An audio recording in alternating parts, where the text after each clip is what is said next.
आज क्योंकि 3 दिन के जो हमारे सेंट्रल टीम यहाँ पर आई थी और 3 दिन का दौरा था जम्मू कश्मीर का, खास करके जम्मू का तो आगे कर रहे हैं, और उसमें पार्टी का पूरा विस्तार जो हुआ और उसमें काफ़ी जो डिस्कशन हुआ, और ख़ास करके जो सेंट्रल लीडरशिप आज के दिन में जो हमारे एक्स मेंबर पार्लियामेंट केसी त्यागी साहब जो साथ में हैं, और पार्टी के सेक्रेटरी जनरल है देश के जनता दल यूनाइटेड और पार्टी के चीफ स्पोक्समैन, और हमारी जो कश्मीर के जो इंचार्ज है नॉर्थ कश्मीर के, अगर नॉर्थ इंडिया के, वो हमारे आफाक अहमद खान साहब, और पार्टी के जनरल सेक्रेटरी भी है। तो मैं चाहूँगा कि आप अपनी बात रखी जाए प्रेस के सामने, और जो भी आपने देखा इन दिनों, जो भी आपका तजुर्बा हुआ, तो उस हिसाब से। माइक की तो कोई ज़रूरत है नहीं।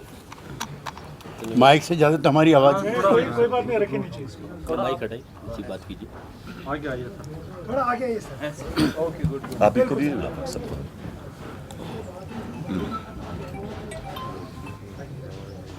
जनता दल यूनाइटेड कश्मीर में आर्टिकल 370 रखने की पक्षधर है। हम एनडीए के पार्टनर हैं, बिहार में भी और दिल्ली में भी, लेकिन हमारी राय जुदा है। हम मानते हैं कि महाराजा कश्मीर हरि सिंह ने जिस समय कश्मीर रियासत का विलय भारत सरकार में किया था, उस समय आर्टिकल 370 का प्रोविज़न था।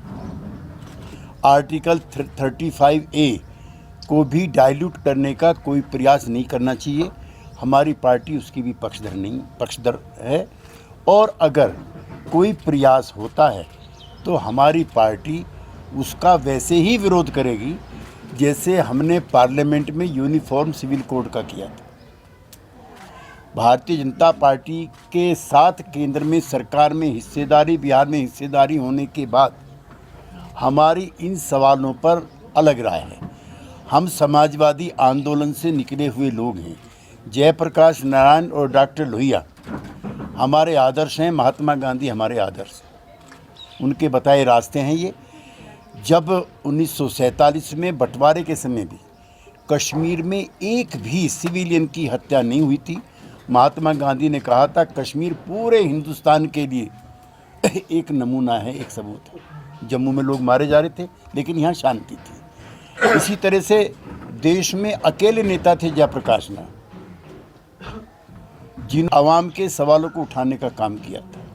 मुझे कहने में कोई हिचक नहीं है कि 1953 से लेकर के और बाद के दिनों तक कश्मीर के हालात को बिगाड़ने में दिल्ली की जो केंद्र की सरकार रही है, और बाद में शेख अब्दुल्ला ने इंदिरा गांधी को चिट्ठी लिख करके अपनी ये नाराज़गी जताई थी।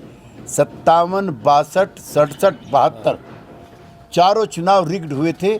जनता को अपनी बात कहने का, अपनी राय सुनाने का कोई मौका यहाँ पर नहीं मिला, जिसके रहते यहाँ के अवाम में, नौजवानों में इस बात के लिए गुस्सा बढ़ता रहा कि उनकी अपनी मर्जी की हुकूमत यहाँ पे नहीं।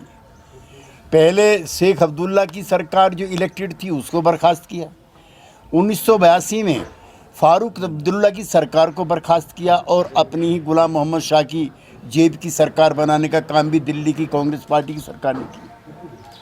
तो खाली आज के लिए दोष देना, ये तो अब आए हैं दिल्ली वाले। तो पिछले 50-55 सालों में आर्टिकल 370 में कुछ भी नहीं बचा है।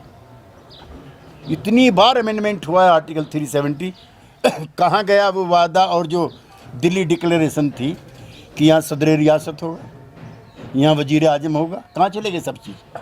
तो ये तो बीजेपी की सरकार ने नहीं ख़राब की, ये तो पहले से ख़राब हुए आ रहे हैं। इसलिए हमारी पार्टी भी उन सारे सवालों पर कश्मीर के अवाम के साथ खड़ी रही है जिन सवालों को डाइल्यूट करने का प्रयास किया गया था। हम उसी विरासत को लेकर चले हैं। जब पहली बार 1978 में यहाँ फ्री फेयर पोल हुए थे, वो सरकार जनता पार्टी की थी, हमारी जनता दल की थी। हमारे प्राइम मिनिस्टर उस समय मोरारजी भाई देसाई थे, और हमारे यहाँ के जो सदर थे मौलाना मसूदी थे, आप सब लोग जानते हो। वो फ्री फेयर पोल है, वही विरासत जनता दल की है। जब वीपी सिंह साहब और जॉर्ज फर्नांडीज साहब यहाँ पर आए थे, उन्होंने कहा कि हम हर सवाल पर बातचीत करने को तैयार हैं, लेकिन यहाँ पे अपनी जेब की कठपुतली की पॉकेट की सरकार बनाने के लालच में लगातार यहाँ हालात बिगाड़ेंगे। इसलिए हम चाहते हैं कि आर्टिकल 370 के साथ भी कोई छेड़छाड़ ना की जाए, आर्टिकल 35A को भी जस का तस रखा जाए और ऐसा माहौल बनाया जाए जो कश्मीर में भी और मुल्क में भी शांति का माहौल बने। नंबर 1। नंबर 2, आने वाले चुनाव में जम्मू कश्मीर के अंदर जनता दल यूनाइटेड भी अपने उम्मीदवार खड़ा करना चाहता है। हमारे अध्यक्ष हैं मिस्टर साइन, ये लगातार लगे हुए हैं। हमारी सभी दलों के नेताओं से बातचीत होती रहती है। परसों फारूक साहब भी हम लोगों को टकराए, अभी तारिक आमी साहब से भी हमारी बातचीत हुई और सब लोगों से मिलते जुलते रहते हैं। लेकिन हमारी पार्टी अपने बलबूते पर इन्हीं सवालों के साथ, और हमारा ये भी मानना है, चाहे वो एनसी की सरकार रही हो, चाहे वो पीडीपी की सरकार रही हो, जो यहाँ के अवाम के एस्पिरेशंस हैं, जो यहाँ के अवाम की इच्छा अभिलाषा है, जो डिज़ायर है, उसको पूरा करने में वो भी नाकामयाब रही।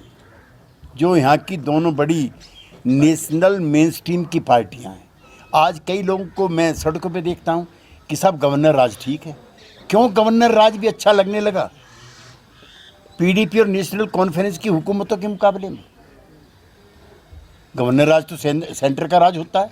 कई लोग कहते साहब ठीक है, उनसे तो यही अच्छे हैं। तो यहाँ की मेन स्ट्रीम की दोनों पार्टियाँ भी कहीं ना कहीं किसी न किसी तरीके से जिम्मेदार हैं। और तीसरा ये है कि कश्मीरी आवाम के सेकुलर, कोऑपरेटिव और टॉलरेंट एटमॉस्फेयर की वजह से इतने लंबे समय से अमरनाथ यात्रा चलती रही, कभी कोई दिक्कत नहीं आई। यहाँ के मासिस के इफ़ेक्टिव कोऑपरेशन और पार्टिसिपेशन के बगैर अमरनाथ यात्रा का रास्ता आसान नहीं था। यात्राएं फौजों से और सैनिकों से नहीं संचालित होती हैं, जो कश्मीरी जनता है उसका जो फिराक दिल है उसकी वजह से संचालित होती है। यहाँ जो जनता को इतनी असुविधा हो रही है वो भी ठीक नहीं है, उसकी कोई ज़रूरत नहीं थी। हिफाजत होनी चाहिए, लेकिन जो हिफाजत सैनिकों से नहीं यात्रा की होती है। मुझको तो ये बताया कि सराइन का रास्ता भी किसी कश्मीरी मुस्लिम भाई ने दिखाया और बताया, ये तक किताबों में लिखा और पढ़ा गया है। हाँ, मलिक थे, मलिक साहब थे। हाँ, गवर्नर साहब की नहीं सर, मलिक वास पहलगाम, जो वहाँ बाबा नाम। हाँ नहीं, फौज से, सेना से और पुलिस प्रशासन से लग सकता है किसी हुक्मरान को, लेकिन लोगों के दिल जीतने के अलावा कोई रास्ता नहीं। लोकतंत्र में जिस्म नहीं जीते जाते हैं, लोकतंत्र में जिस्म नहीं जीते जाते, लोकतंत्र में दिल जीते जाते हैं। इसलिए जो लोगों को असुविधा हो रही है यात्रा के दौरान, उसे सेल्फ रूल की जो प्रोपेगेटर है,